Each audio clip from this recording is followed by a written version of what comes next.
In this video, I want to explore traditional virtual instruments and AI virtual instruments and ask you a big question. Can you hear the difference? And what does it mean to now have AI in virtual instrument land? How does it change workflow? How does it change the whole ethics of things? Now, first, let's kind of talk about what traditional virtual instruments are. To put it plainly, and it can be done with any instrument, you record probably a lot of notes in a lot of different articulations, a lot of different loudnesses, how soft, how loud, like soft, from soft to loud, you record it, and then you map all of these on a MIDI keyboard. So if I'm hitting it like this or hitting it like this, it will trigger a different note. So these are real notes that it will trigger. And also, there are different articulations. Of course, that depends on the kind of virtual instrument that you're playing. If you have strings, you have a ton of virtual instruments. Plus, also, there's this thing called round robin. What is a round robin? Round robin is basically the same note, but played differently. So the thing is, it sounds super fake if you just trigger the same exact note. Now, round robin, you have to have at least 3 different versions of the same note. Now, think about that.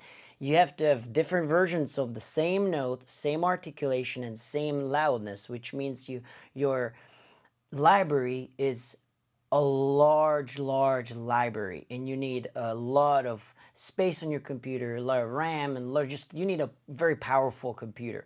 Now, what ACE has shown us with their AI virtual instruments is that you play it, and then it will basically translate what you played in a MIDI and use its trained models playing style to kind of translate that into an instrument. So these are kind of like virtual musicians that are trained from a model, from a person, and they're playing and their instrument. So that is the difference between the two. The virtual instruments are kind of instantaneous. You hear it right now, you hear what you're gonna get, and you have a lot of control, and the outcome is based on how experienced you are as a scorer and how good your sample library is. And with AI virtual instruments, the control is a bit less because it depends on how well the model has been trained on and which model you like more for your project.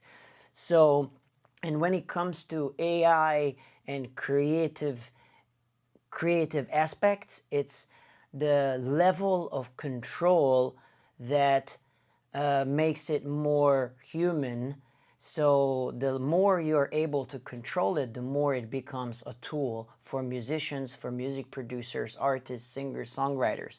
In this case, the level of control is more than if it was solely promptual based or prompt based, because you put in all the MIDI notes and then you use all of that to turn it into an audio based on a model. So let's see if you can hear the difference between the two. So I'm gonna play A and B, and in the description let me know which one you think is virtual instrument, traditional virtual instrument, and AI virtual instrument. So here's A.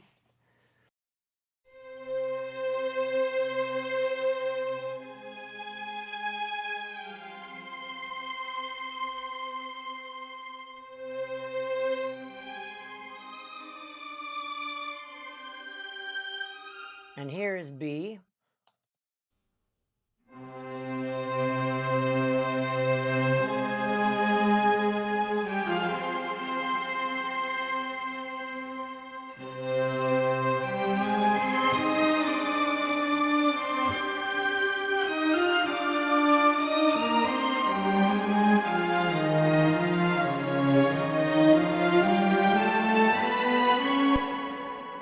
And here they are together. See how they're complementing each other.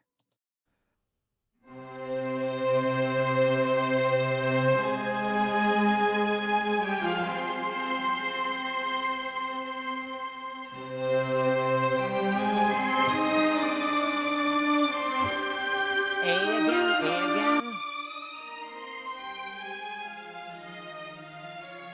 B again.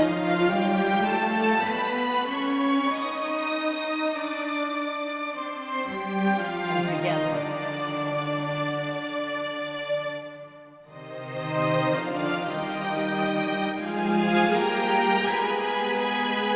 Let me know in the description below what your thoughts are on these. Now here's another one.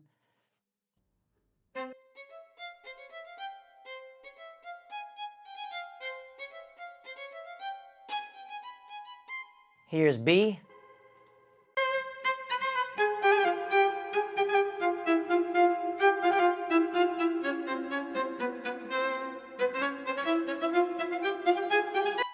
A. And then together.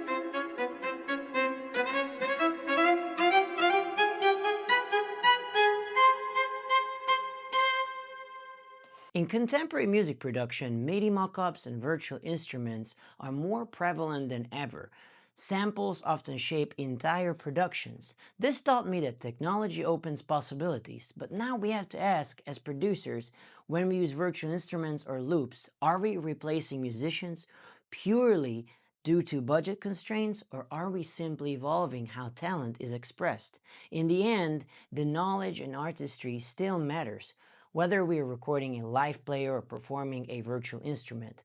But this isn't about generative AI replacing creativity. I'm looking beyond prompts, exploring tools that augment professional workflows. So as I do more comparisons between sample libraries and AI models, let's keep reflecting. How can we balance tech and talent, and where do we draw the line? Stay tuned for more. I'll see you in the next one.